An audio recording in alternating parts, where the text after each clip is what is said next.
Assalamualaikum warahmatullahi wabarakatuh. Pada pertemuan kali ini kita akan membicarakan riwayat Nabi Adam alaihi salam. Nabi Adam diciptakan oleh Allah dari tanah dan merupakan manusia pertama serta bapa dari seluruh umat manusia. Pada saat Allah hendak menciptakan Nabi Adam, Allah berkata kepada malaikat, "Inni ja'ilun fil ardi khalifah." Aku akan menjadikan seorang khalifah di permukaan bumi. Malaikat dengan nada sedikit protes berkata, "Ataj'alu fiha may yufsidu fiha wa yasfiku ad-dima wa nahnu nusabbihu bihamdik wa nuqaddisu lak." Tuhan, apa perlunya engkau ciptakan seorang khalifah di permukaan bumi? Kelak kalau mereka berkembang biak, kerjanya hanya akan melakukan kerusakan, menumpahkan darah, saling bermusuhan satu sama lain. Sedangkan kami, kata malaikat, sudah cukup bertasbih memuji kebesaranmu. Allah kemudian menjawab, "Inni a'lamu ma la ta'lamun." Aku lebih tahu tentang apa yang kalian semua tidak mengetahuinya. Setelah diciptakan Nabi Adam daripada tanah, ditiupkan roh, maka Allah kemudian mengajarkan kepada Nabi Adam berbagai macam ilmu pengetahuan. Wa 'allama Adam al-asma'a kullaha. Kemudian Allah mengajarkan Nabi Adam nama-nama segala sesuatu. Nama merupakan simbol daripada ilmu pengetahuan. Nabi Adam akan dijadikan khalifah di permukaan bumi. Maka dibekali oleh Allah Subhanahu wa ta'ala al-asma'a kullaha, nama-nama segala sesuatu. Yang dimaksud di sini ialah al-ulumal katsirah, ilmu pengetahuan yang banyak. Malaikat pada mulanya protes. Kami kan sudah cukup bertasbih Tuhan. Kami kan sudah cukup memujimu. Untuk apa lagi membuat manusia sebagai khalifah di permukaan bumi? Seolah-olah malaikat tidak setuju. Allah yang maha tahu rahasia segala sesuatu memberikan vonis, aku lebih tahu tentang apa yang kalian semua tidak tahu. Oleh karena Nabi Adam dipersiapkan untuk menjadi seorang khalifah di permukaan bumi, maka dibekali oleh Allah dengan ilmu pengetahuan. Begitu Nabi Adam dan begitu kita. Karena bukan cuma Nabi Adam, kita pun oleh Allah dijadikan sebagai khalifah-khalifah di permukaan bumi ini. Yang nilai kekhalifahan kita bergantung kepada kondisi kita masing-masing. Ada orang yang menjadi khalifah level internasional, menjadi pemimpin dunia Islam. Ada orang menjadi khalifah level nasional saja. Ada khalifah tingkat kota saja. Ada khalifah tingkat kecamatan. Ada khalifah tingkat RW, RT, sekurang-kurangnya khalifah untuk tingkat rumah tangga masing-masing. Nah, tanpa membekali diri dengan ilmu pengetahuan, jangan berharap kita akan bisa melaksanakan tugas sebagai khalifah di permukaan bumi ini. Apapun saja, Nabi mengajarkan, "Man aradad dunya fa'alaihi bil ilmi, wa man aradal akhirata fa'alaihi bil ilmi. Wa man aradahuma fa'alaihi bil ilmi." Siapa yang menginginkan dunia harus dengan ilmu. Yang menginginkan akhirat juga harus dengan ilmu. Yang menginginkan dunia akhirat juga harus dengan ilmunya. Tanpa dasar ilmu, maka manusia tidak akan bisa menjalankan tugas kekhalifahan. Setelah diajarkan Adam nama segala sesuatu, dikonfrontir, dihadapkan dengan malaikat. Hei malaikat, kalau tadi kamu bilang buat apa perlunya menciptakan khalifah? Nih bentuknya. Adam. Sekarang, hai malaikat, coba kamu sebutkan nama segala sesuatu ini yang ada di sini ini. Malaikat berkata, Subhanaka la ilma lana illa ma 'allamtana. Ya Allah, kami tidak punya ilmu, kami tidak tahu semua itu kecuali apa yang telah Engkau ajarkan kepada kami. Kalau kamu tidak sanggup, Adam, sebutkan nama-nama semua itu. Adam menyebutkannya dengan lancar. Ketika itulah Allah memerintahkan malaikat untuk sujud kepada Nabi Adam alaihi salam.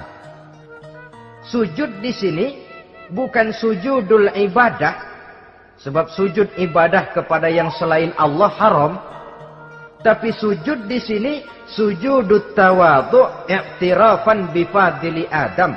Sujud merendahkan diri sebagai pengakuan terhadap keutamaan dan kelebihan Nabi Adam. Maka orang yang banyak ilmunya lebih utama dari orang yang hanya banyak ibadahnya. Bahkan iblis lebih takut kepada orang alim yang sedang tidur daripada orang goblok yang lagi ibadah. Model ini diceritakan dalam Ihya-nya Imamul Ghazali. Iblis masuk ke masjid mau menggoda orang lagi sholat. Sudah masuk di pojok masjid, dia lihat orang lagi tidur. Ngacir iblis keluar, cepat benar. Pucat mukanya. Ketemu di jalan sama temannya. Kenapa lari, Mas?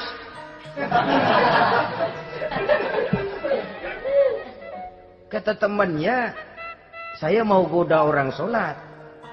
Lalu tiba-tiba di pojok masjid saya lihat ada orang lagi tidur. Saya takut betul sama itu orang. Lari saya keluar. Loh, sama yang sembahyang sampean nggak takut, kok sama yang tidur takut bagaimana? Yang tidur itu orang alim. Yang lagi sembahyang itu orang goblok. Oh, godain orang goblok, saya colek juga dia lupa sembahyang. Tapi orang alim ini saya takut betul. Lah kalau diukur dengan malaikat waktu itu Nabi Adam, ibadahnya lebih banyak malaikat, jelas. Sudah bertasbih, sudah bertahmid malaikat. Nabi Adam baru diciptakan. Tapi kenapa Allah perintah malaikat sujud kepada Adam? I'tirafan bi fadli Adam. Keutamaan Nabi Adam. Pantas untuk diserahi tugas sebagai khalifah mengatur kehidupan di muka bumi. Kalau malaikat yang jadi khalifah di dunia ini, nggak rame dunia. Coba, malaikat material, harta nggak perlu. Seksual nggak perlu. Dunia ini hambar. Justru dunia ini menjadi ramai setelah manusia diberikan fungsi sebagai malaikat, sebagai khalifah oleh Allah Subhanahu wa taala.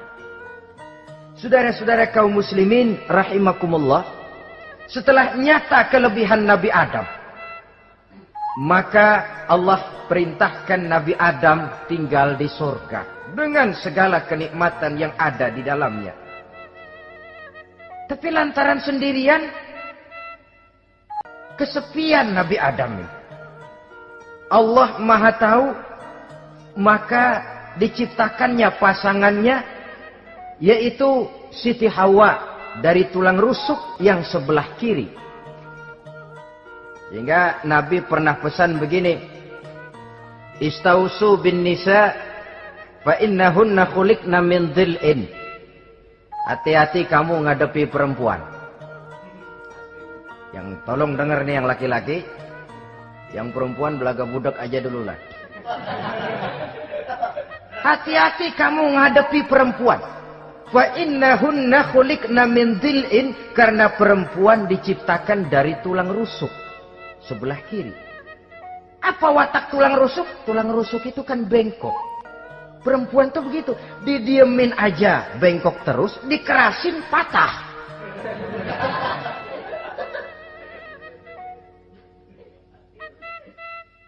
Saudara-saudara, di sini kita ambil satu hikmah bahwa ternyata yang bikin hidup terasa enak karena di sekitar kita banyak orang lain. Bodoh manusia kalau dia merasa bisa hidup sendirian.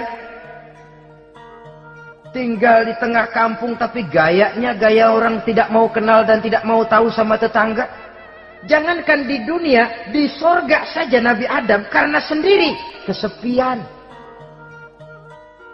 Apa saudara mau tinggal di Jakarta? Apa saja di Jakarta, sudahlah milik saudara. Hotel Indonesia dikasih saudara, Hotel Borobudur punya saudara, Monas buntel bawa pulang. Semanggi ambil, tapi di Jakarta saudara tinggal sendirian. Kira-kira enak nggak?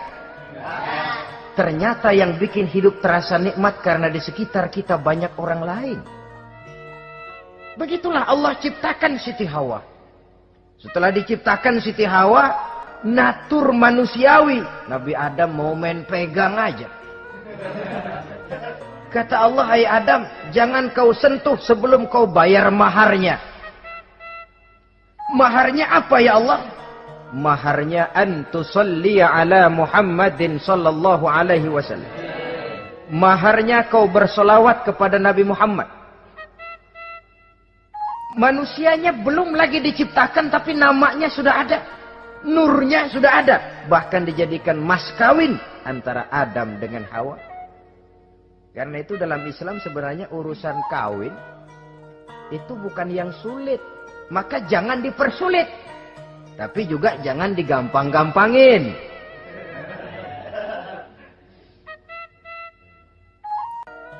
Artinya yang namanya mahar ini, walaupun cuma sebentuk cincin besi kalau orang sangat tidak mampu.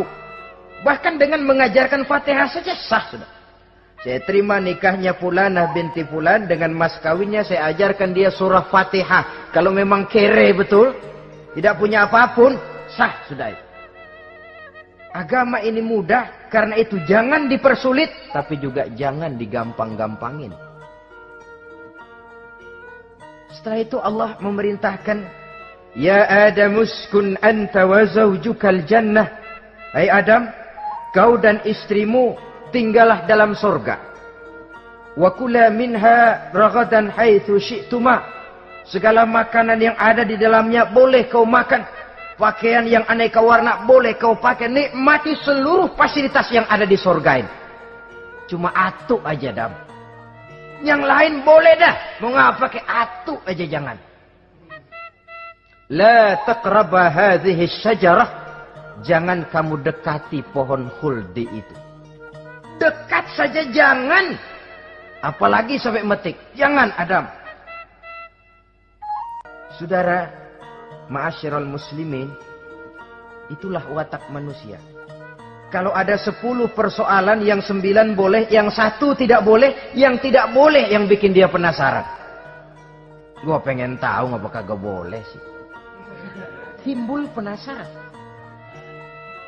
Apalagi iblis selalu berusaha. Sebab pada waktu malaikat disuruh sujud, semuanya sujud kepada Adam. Iblis tidak mau sujud. Tuhan tegur. Iblis, kenapa kamu tidak mau sujud? Mana mungkin Tuhan. Saya akan dibikin dari api, kata iblis. Adam dari tanah. Unsur api lebih mulia dari unsur tanah. Masa saya harus tunduk kepada Nabi Adam? Gengsi dong. Adam kan anak kemarin sore, baru dibikin. Masa saya harus tunduk kepada orang yang macam itu? Ini kan perintah aku iblis. Kalau kau tidak mau tunduk, keluar dari surga ini. Terusir iblis dari surga karena kesombongannya tidak mau sujud kepada Adam. Nah, logika, kalau udah di surga aja sombong diusir, apalagi yang masih tinggal di pinggir kali sombong.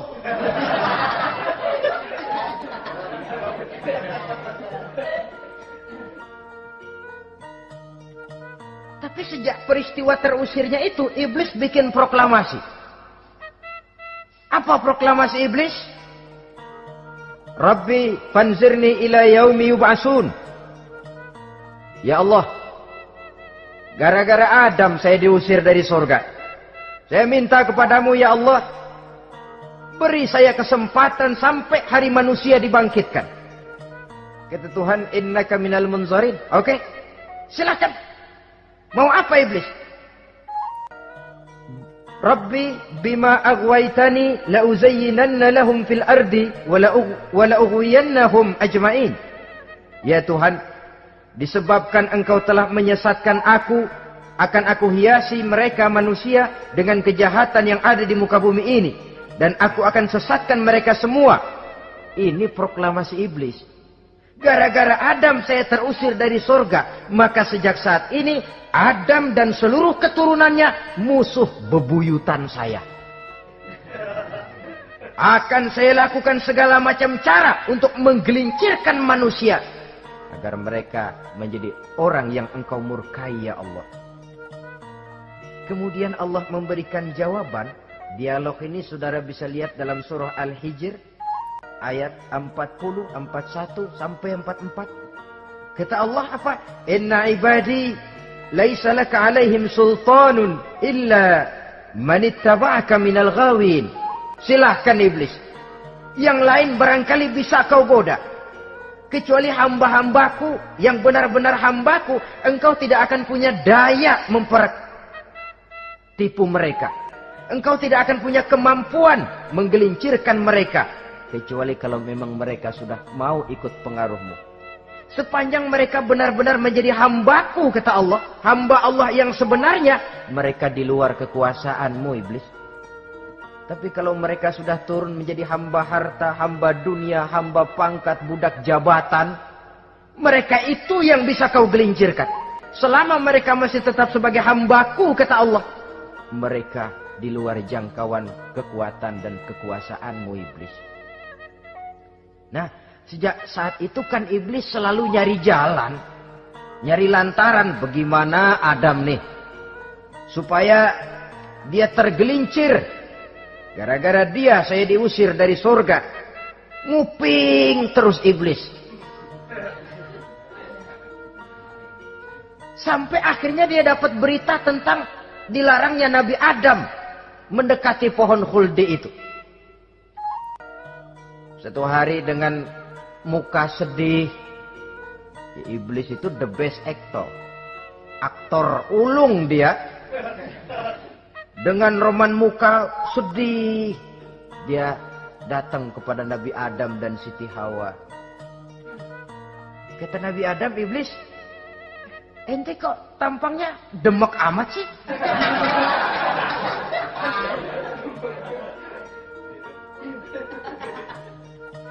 Kenapa begitu sedih? Adam, saya sebenarnya tidak ada yang bikin saya sedih. Cuma saya dapat berita bahwa engkau tidak akan selamanya di dalam surga ini. Wah Adam, kalau engkau bisa tetap tinggal di surga bersama istrimu, alangkah bahagianya saya, kata iblis. Tapi saya dapat kabar ente nggak bakalan lama-lama di surga. Buktinya ente dilarang makan buah khuldi. Khuldun artinya kekal. Kalau kau makan buah itu, kau akan kekal di surga Adam. Tuhan gak pengen, makanya dilarang. Wa qasamahuma inni lakuma laminan nasihin. Untuk memperkuat omongannya, sumpah si iblis. Bener Dam, saya sih ngomong cuma buat kepentingan ente. Saya sayang sama ente. Yang tahu cuma saya dah. Bicaranya seolah-olah untuk kepentingan Nabi Adam. Sebenarnya tujuannya tidak lebih menjerumuskan Nabi Adam. Begitu iblis zaman dulu, zaman Adam. Dan begitu iblis zaman sekarang. Seolah-olah bicaranya untuk kepentingan umat Islam. Tapi sebenarnya tujuannya ngelecehin. Memperdayakan umat Islam. Dia bilang kepada Adam, saya sih cuma ngasih saran Adam, kalau ente pengen selamanya di surga, petik aja tuh buah. Pokoknya beres dah. Itu si Tuhan ngelarang, jangan bohongin doang lo. Supaya kau dan istrimu tidak lama-lama di surga, maka dilarangnya kau memakan buah khuldi itu. Udah, embat aja. Saudara-saudara, tipu daya iblis ini bisa kita baca dalam surah Al-A'raf ayat 20 sampai ayat 22. Nabi Adam tergoda ditambah oleh bujuk rayu Siti Hawa. Nabi Adam yang setengah hati itu akhirnya terpancing betul. Sebab itu perempuan, walaupun peranannya tidak begitu kelihatan, tapi memang sangat menentukan. Tidak ada seorang suami bisa sukses jadi apapun dia tanpa peran serta istrinya. Karena itu sebagai muslim, kita punya teman hidup dan kita punya lawan hidup. Siapa teman hidup kita? Dalam arti sempit, teman hidup kita istri. Kalau dia istri tentu suami yang taat kepada Allah dan Rasulnya. Dalam arti luas, teman hidup kita ialah setiap muslim. Setiap orang yang pandangan hidupnya sama dengan kita. Itu teman hidup. Lalu lawan hidup kita siapa? Lawan hidup kita secara mutlak iblis dalam segala bentuknya. Iblis yang berbentuk halus, ini ngusirnya ada lebih gampang. Konon ya, iblis setan itu kalau dengar orang azan kan lari. Takut dia, dibacakan bismillah, minggir. Yang sulit diusir ini iblis yang berbentuk manusia. Diazanin nyengir.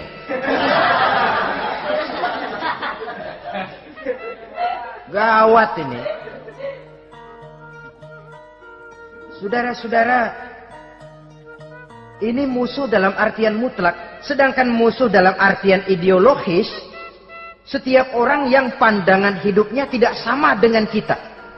Bahasa langsungnya, setiap orang di luar Islam secara ideologis, ya. Adapun secara manusiawi, kita tetap toleransi, saling menghormati, setuju dalam perbedaan pendapat, kembali kepada prinsip lakum dinukum. Kewajiban saling menghormati sesama manusia, tapi secara ideologis tidak ada kompromi. Begitulah Nabi Adam tergoda. Dan begitulah iblis selalu menggoda keturunan-keturunan Nabi Adam. Sampai kepada kita sekarang ini. Tiap kali kita hendak melakukan berbagai kebaikan, iblis ini mulai bisik, kasa, kusuk, kesek. Saudara tadi dari rumah mau berangkat niat dengerin ceramah macam ini. Apa dikira iblis enggak? Wah, gatal iblis. Kata iblis, alah jangan bertingkah lah dengerin ceramah. Ceramah mah urusan 70 ke atas. Ente masih muda. Berjuang kita. Jihad, bismillah. Tidak, saya mau dengar ceramah. Berangkat kita ke tempat ini. Sampai di sini apa dikira iblis diam? Enggak. Dia bisikin lagi. Iya. Lo hadir ke sono dah. Cuma nyampe sono lo ngomong aja ngomong dah. Ustadz mah jangan didengerin, ngomong aja udah. Perang lagi jihad, saya nggak mau ngomong, mau dengerin betul-betul. Kata iblis, iya lo dengerin dah, jangan ngomong, cuman pules.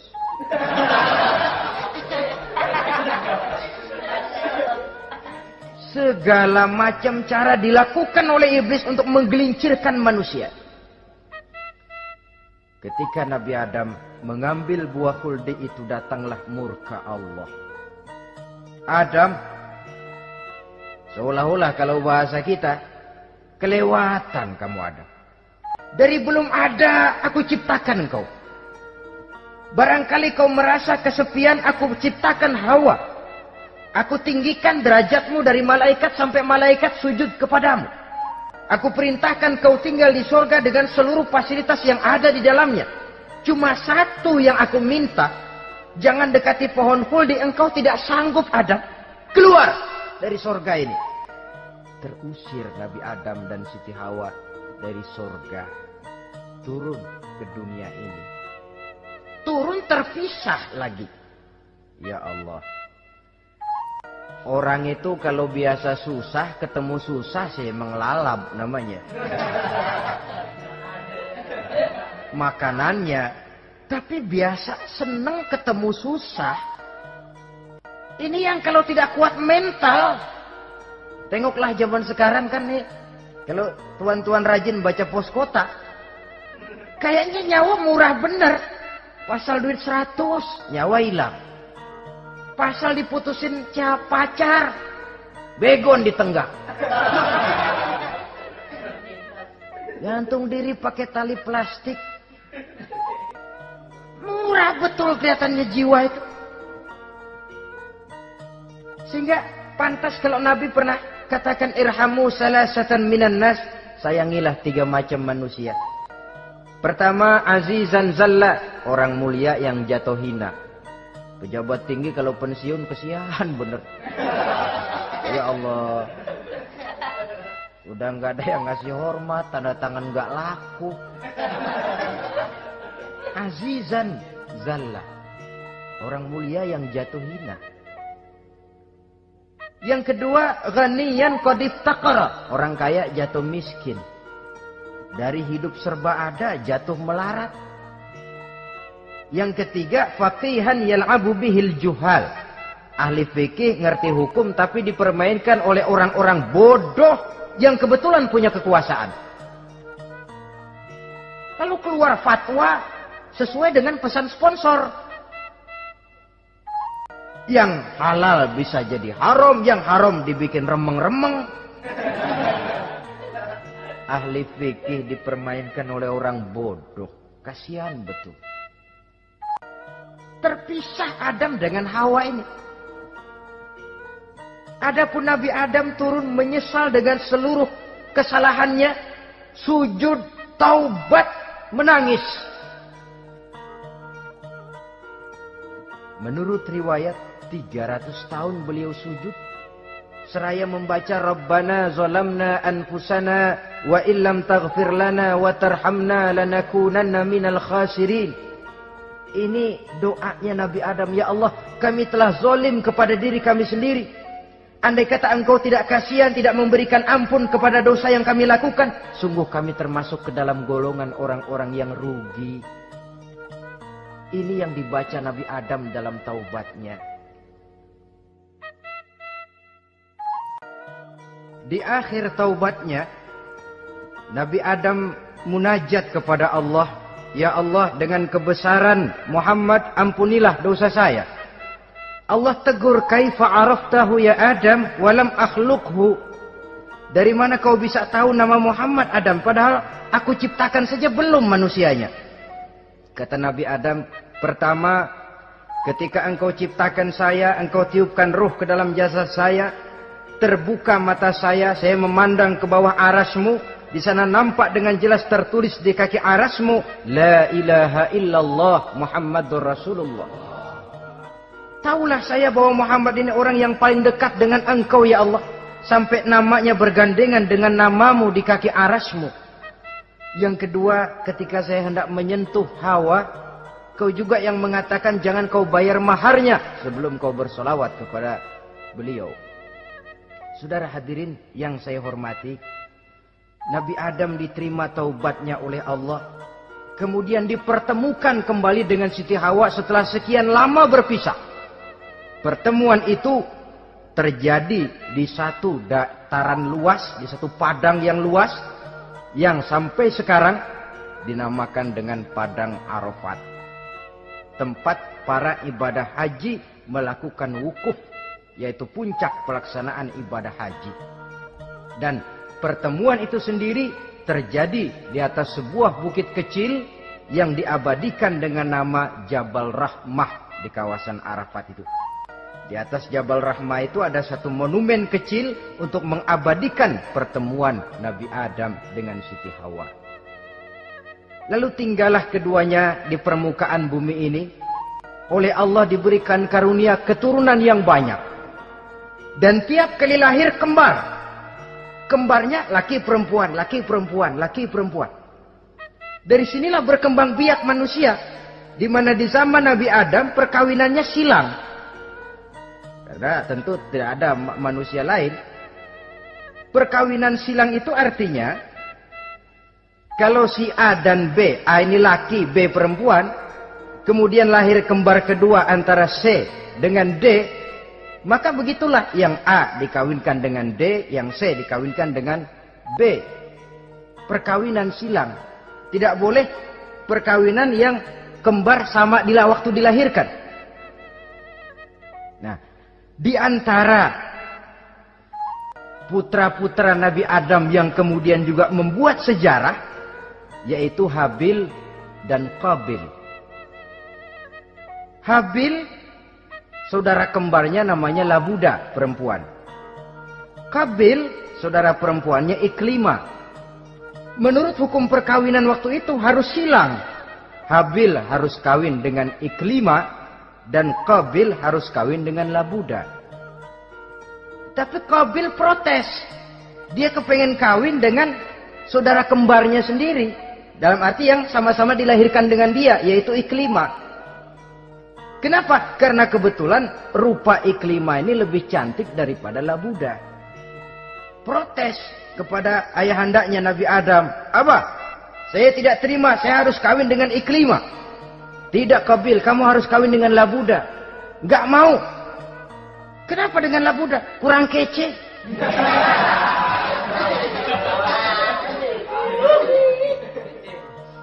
Bertengkar, Nabi Adam tidak berhasil menyelesaikan. Lalu diserahkan saja kepada Allah. Kata Allah begini saja, bikin korban. Kamu berdua, Habil, Qabil. Siapa yang korbannya aku terima, dia boleh kawin sama Iklimah. Ternyata korban yang diterima adalah korbannya Habil. Jadilah Habil kawin dengan Iklimah. Tapi Qabil tidak puas. Dendam kesumatnya timbul, iblis ngilikin. Kresek. Akhirnya dibunuh saudaranya Habil ini. Inilah sejarah pembunuhan pertama dalam kehidupan manusia. Qabil membunuh Habil. Habis dibunuh bingung. Bagaimana naruhnya ini mayat? Allah lalu memberikan petunjuk. Dalam Al-Maidah ayat 31 itu dijelaskan. Ada burung gagak berantem sama burung. Yang satu mati. Nah, oleh yang masih hidup, tanah ini dicakar-cakar sama kakinya dan sama paruhnya. Sehingga berbentuk lubang, bangkai saudaranya itu dimasukin ke lubang itu, lalu diuruk lagi pakai tanah. Oleh cakar kakinya dan paruhnya itu. Sehingga Qabil, cara ini bisa. Itulah sejarah penguburan pertama dalam perkembangan manusia. Oleh karena itu, Nabi memberikan penjelasan, man sanna sunnatan hasanatan falahu ajruha wa ajru man amila biha wa fi riwayatin wa ajru man tabi'aha. Siapa orang yang melakukan satu kebajikan, dia akan mendapat pahala dan pahala dari orang-orang yang mengikuti kebaikannya. Misalnya saudara membentuk pengajian. Ramai pengajian saudara. 1000 orang yang datang ngaji, 1000 orang saudara dapat pahala. Sponsor kebaikan. Sebaliknya, wa man sanna sunnatan sayyi'atan falahu ismuha wa ismu man amila biha, ay wa ismu man tabi'aha. Siapa yang memulai suatu kejahatan, dia akan mendapat dosa dan dosa dari orang-orang yang melakukan atau mengikuti kejahatannya. Umpamanya saudara mengadakan pesta. Lalu dalam pesta itu terjadi segala macam maksiat. Maka seluruh maksiat yang terjadi malam itu di tempat itu, saudara ikut dapat dosanya. Kenapa? Sponsor. Tiap kali ada pembunuhan, Qabil dapat andil dosa. Kenapa? Sponsor. Tapi kalau 2 orang muslim, ini masalahnya Habil nggak ngelawan kan, dibunuh. Tapi kalau 2 orang muslim berkelahi, kata Nabi apa? Apabila 2 orang muslim saling berbunuh-bunuhan, maka al-qatil wal maqtul finnar. Baik yang membunuh ataupun yang dibunuh, dua-duanya neraka.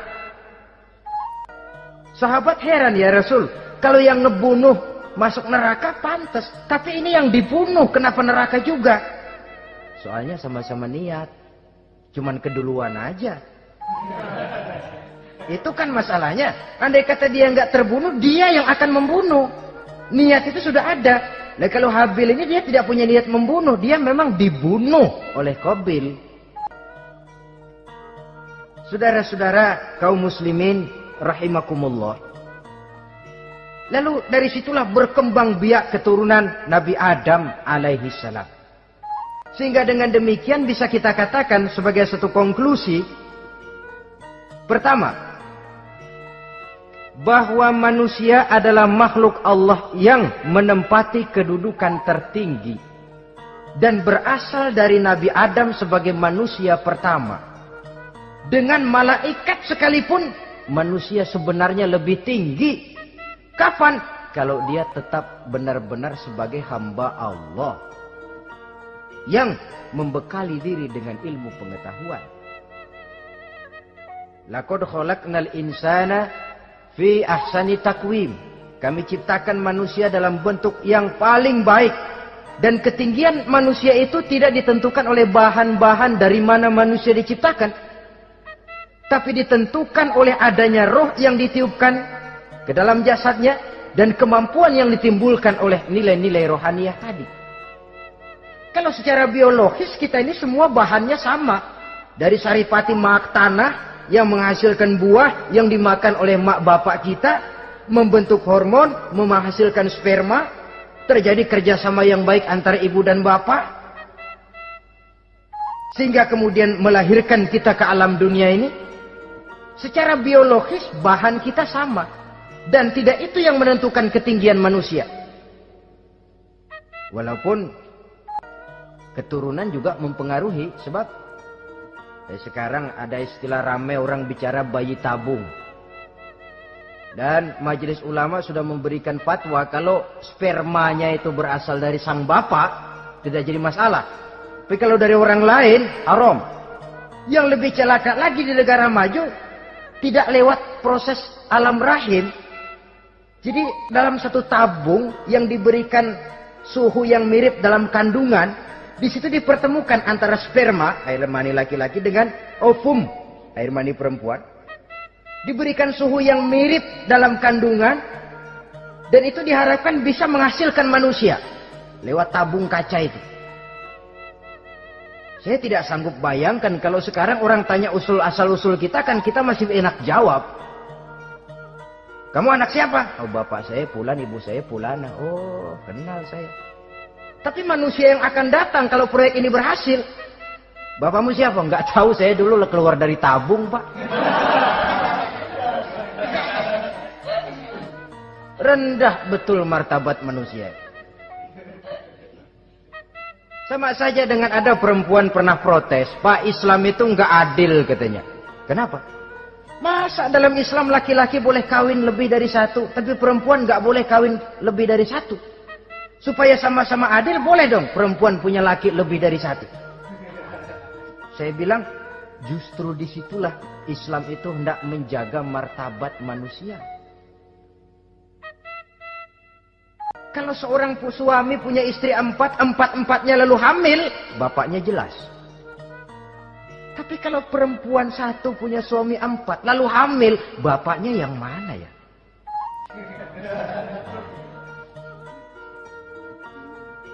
Rendah martabat manusia. Ketika si bayi lahir, ibunya lihat, nah ini jidatnya kayak si A ini. Ah, sudah, ini anakmu saja nih, jidatnya jidat kamu. Kata, antar dulu jidat saya, tapi kuping B ini nggak mau saya.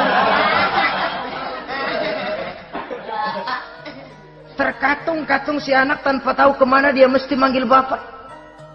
Ibu daftarin anak ke sekolah, Pak Guru tanya lagi, ini bin siapa, Bu?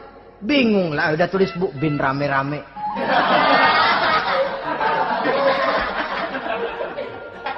Kan rusak martabat manusia kalau sudah begitu. Justru Islam ini menjaga ketinggian martabat manusia. Jadi manusia itu fi ahsani takwim. Kapan? Kalau dia bisa menjaga kehambaannya di hadapan Allah dengan melaksanakan fungsi sebagai khalifah di permukaan bumi. Tapi bila dia sudah tidak lagi menjadi hamba Allah, tidak lagi berfungsi sebagai khalifah, dia sudah masuk summa radadnahu asfala safilin. Kami kembalikan ke tempat yang paling rendah, lebih rendah dari binatang sekalipun. Kalau dia tetap menjaga posisinya lebih tinggi dari malaikat, malaikat saja sujud kepada Nabi Adam, apalagi kepada makhluk-makhluk yang lain manusia ini. Tapi kalau dia tidak pandai, dia lebih rendah daripada binatang. Inilah uniknya makhluk bernama manusia. Dengan posisinya, dia bisa menjadi lebih tinggi dari malaikat, tapi juga dia bisa meluncur lebih rendah daripada binatang. Untuk menjaga itulah diperlukan agama dalam kehidupan kita sekarang ini. Bukan cuma sebagai lipstick, tapi sebagai pedoman, sebagai way of life yang akan mewarnai cara kita berpikir, state of mind, rule of thinking, cara kita memandang kehidupan ini diwarnai oleh nilai-nilai agama. Dengan demikian, maka manusia bukan keturunan kera. So, ada satu teori namanya teori evolusi yang disampaikan buat pertama kali oleh Charles Darwin. Dia mengemukakan teori bahwa perkembangan kehidupan sesungguhnya di dunia ini menunjukkan mata rantai yang utama melalui apa yang dia namakan seleksi alamiah. Mula-mula dari ikan melalui seleksi ke amfibi, dari amfibi ke reptil, dari reptil ke mamalia, dari mamalia ke mamalia kecil, dari mamalia kecil ke primat, dari primat ke monyet, dari monyet menjadi Homo erectus. Ini teori Darwin. Tapi dia tidak jelas-jelas mengatakan bahwa manusia keturunan monyet, hanya seketurunan. Seketurunan kan tidak berarti keturunan. Begini saja. Toyota Kijang sama Toyota Corolla itu seketurunan. Tapi Corolla dengan Kijang kan lain. Cuma seketurunan. Dalam arti sumbernya sama. Makhluk yang tidak tahan seleksi alam oleh udara yang sangat dingin, perkembangan cuaca yang sangat panas, gempa bumi dan sebagainya, seleksi alam dia namakan, hilang, musnah dari peredaran. Seperti ada binatang raksasa itu dinosaurus, sekarang kan cuma tinggal dongeng saja, tinggal nama atau kerangka. Itu oleh seleksi alam dia nggak lulus, hilang. Yang bertahan, yang lulus seleksi alam. Manusia walaupun kecil yang lulus seleksi alam ini. Biar dihantam gempa bumi, angin topan, tetap aja ngejedok. Nah, teori Darwin ini, teori evolusi ini didukung dan dibuktikan oleh peninggalan fosil atau binatang dan tumbuhan yang hidup dan mati selama perkembangannya. Dari bentuk organik pertama hingga pendahulu terdekat daripada manusia. Tapi ada satu kelemahan dari pokok daripada teori evolusi ini. Pertama, garis perkembangan dari Homo erectus, yakni manusia jalan tegak, semacam gorila gitu, sampai kepada manusia mutaakhir masih belum menentu. Artinya, okelah, kalau manusia seketurunan dengan kera, batas antara manusia yang wujud sekarang dengan manusia purba itu apa? Yang menjadi penghubung. Monyet tidak mungkin. Ini dianggap mata rantai yang hilang, missing link namanya dalam istilah ilmiahnya. Dan ini masih dicari sampai sekarang. Kalau pendahulu terdekat manusia mutaakhir ini manusia purba, katakan Homo erectus, manusia jalan tegak. Lalu generasi sudah itu sebelum berbentuk manusia apa? Ternyata sampai sekarang masih ada missing link, mata rantai yang hilang. Lalu yang kedua, teori evolusi berhenti kepada manusia mutaakhir.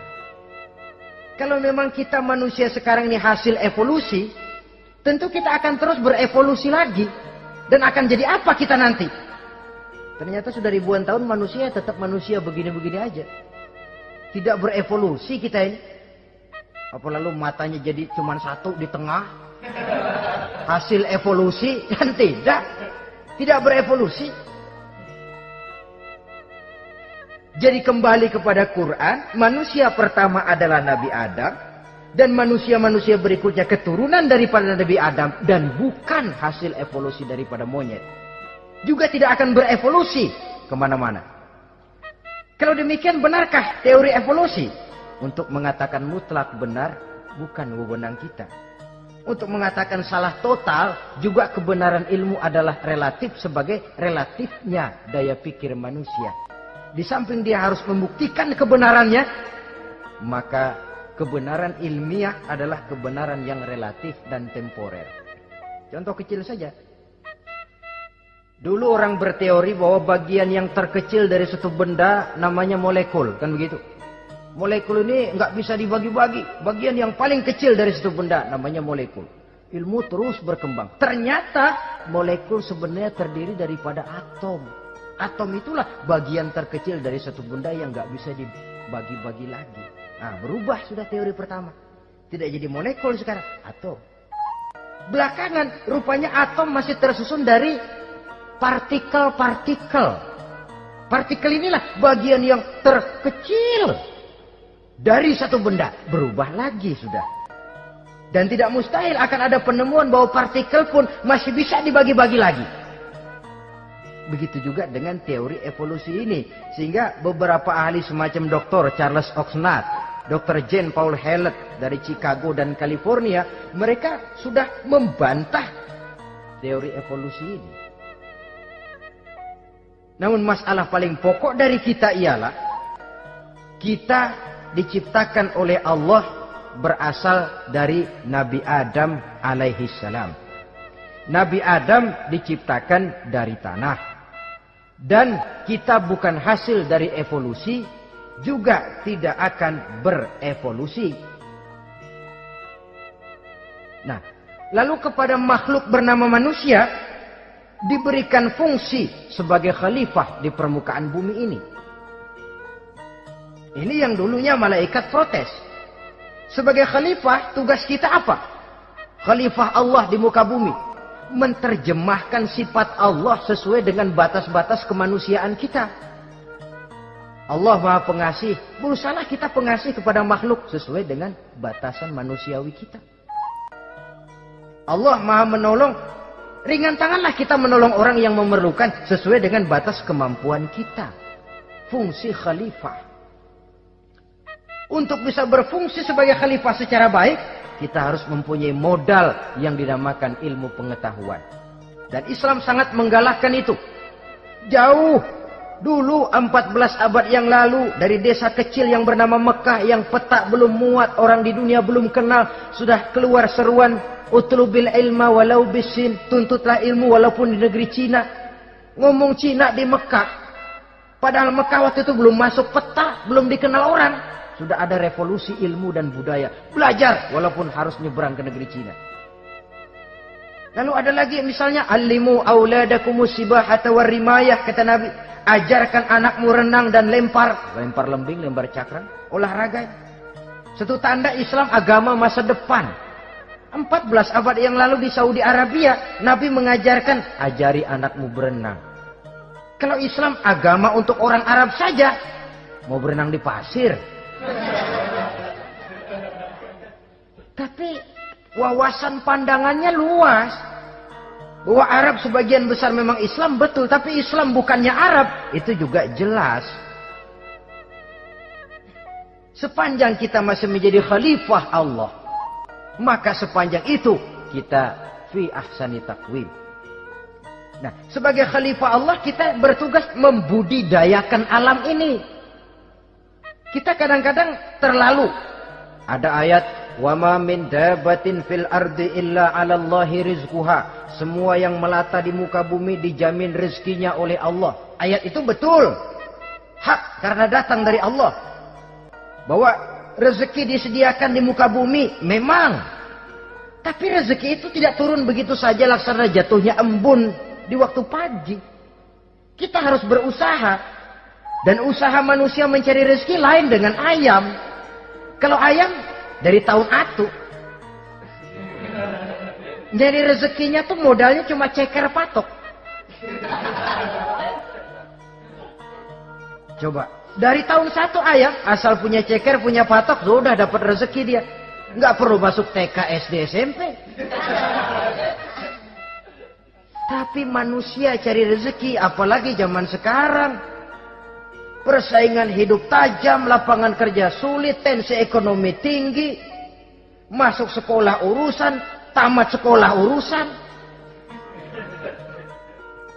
Kadang-kadang dilema juga, masuk perguruan tinggi negeri sulitnya setengah mati kayak onta masuk ke lubang jarum. Masuk perguruan tinggi swasta yang favorit, biayanya selangit. Artinya tanpa membekali diri dengan ilmu, keahlian, skill, kemampuan, fungsi sebagai khalifah sulit untuk bisa kita laksanakan. Saudara-saudara kaum muslimin yang berbahagia,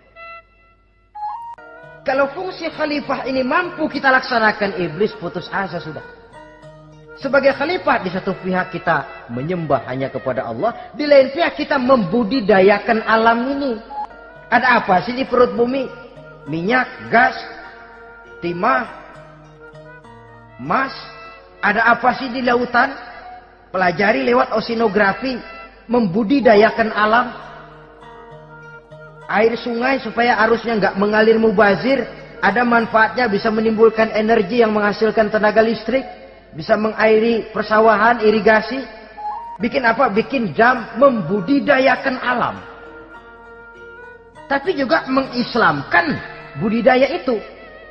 Bahasanya mengkulturkan natur, mengislamkan kultur. Membudidayakan alam dan mengislamkan budi dan budaya manusia.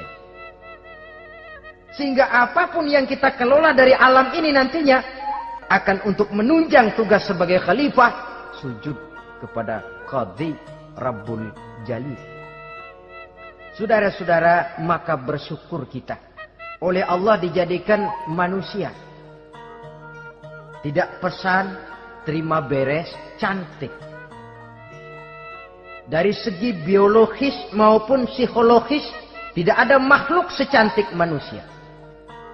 Dibekali dengan agama di samping akal. Sehingga agama membimbing akal agar sampai kepada kebenaran yang hakiki. Kita sebagai keturunan Nabi Adam memegang fungsi khalifah. Jadi jangan main-main loh, kita ini turunan Nabi, betul ini. Saudara-saudara yang hadir semua di depan saya ini, termasuk saya, kita ini turunan Nabi, kita ini. Nabi Adam. Jangan main-main loh, turunan Nabi gini-gini. Nabi Adam.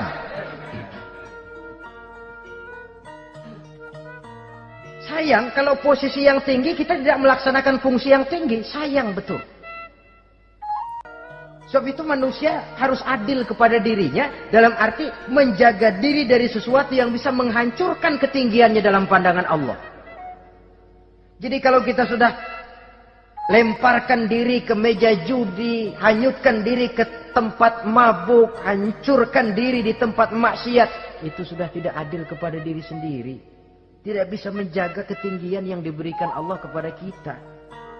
Dikasih baju bersih, dicemplungin di comberan, diinjek-injek lagi.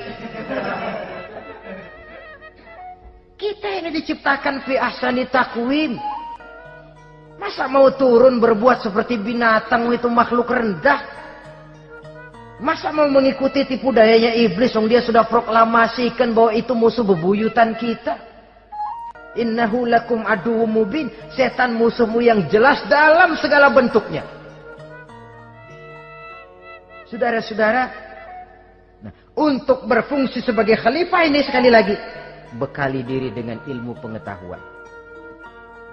Dan ilmu itu di zaman kita sekarang tentu kalau Nabi Adam diajari langsung oleh Allah, wa 'allama Adam al-asma'a kullaha. Lah kalau kita mau nunggu Tuhan ngajarin, geblek terus. Ya tidak mustahil Allah memberikan ilmu yang disebut ilmu laduni ya. Transfer. Langsung Allah memberikan kepada seorang hamba, membukakan pintu hatinya. Tapi bukan potongan kayak kita yang dapat ilmu laduni macam begitu. Satu contoh, menurut ceritanya, Hadratus Syekh Kiai Hasyim Asy'ari itu kan ngaji beliau kepada Kiai Khalil, Bangkalan, Madura. Kiai Khalil ini wali. 2 tahun. berguru di sana nggak diajarin apa-apa. Cuma kalau pagi nyari rumput. Tiap hari 2 tahun akhirnya. Hadratus saya bilang, Kiai saya kapan diajarin? Sudah Hasim kau pulang saja, insya Allah kau alim. Itu aja pulang jadi orang alim. Ya di samping terus beliau belajar ke Mekah. Kita harus melalui proses belajar. Ini untuk menunjang tugas kekhalifahan kita. Sebagai hamba Allah dan sebagai khalifah Allah di permukaan bumi. Sehingga 2 tugas ini bisa kita laksanakan dengan sebaik-baiknya. Menjaga martabat manusia sebagai makhluk yang mulia dan keturunan dari Nabi Adam alaihissalam. Saudara-saudara, ini sajalah pembicaraan kita kali ini. Terima kasih banyak atas segala perhatian. Mohon maaf atas segala kekurangan. Usikum wa nafsi bitaqwallah. Aqulu qauli hadza. Wassalamu alaikum warahmatullahi wabarakatuh.